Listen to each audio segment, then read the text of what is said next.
వ్యక్తి నరేంద్ర మోడీ గారు అని చెప్పి నేను మీకు తెలియజేస్తున్నా. దీంట్లో 4 కోట్ల మంది రైతులకు లబ్ధి చేకూర్చే విధంగా పీఎం ఫసల్ బీమా కొనసాగిస్తూ నిర్ణయం తీసుకున్నారు. 3,850 కోట్లతో ఎరువుల సబ్సిడీని కొనసాగిస్తూ ఆ రోజు కేబినెట్ మీటింగ్లో నిర్ణయం చేశారు.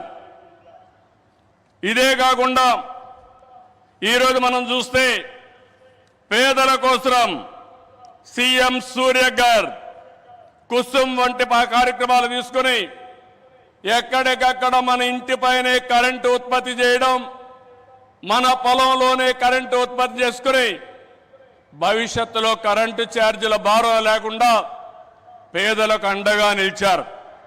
ఇవన్నీ కూడా 7 నెలల్లో చేయగలిగారు. వారి విధానం సబ్కా సాథ్, సబ్కా వికాస్, సబ్కా విశ్వాస్, ఇదే నినాదంతో ముందుకు పోతున్నారు. అందుకే మీరు చూశారు 2014లో 11వ స్థానం భారతదేశం, ఇప్పుడు 5వ స్థానం. 2029కి 3వ స్థానానికి వస్తుంది. 2047కి భారతదేశం ప్రపంచంలోనే మొదటి స్థానంలోనో 2వ స్థానంలో ఉంటుంది.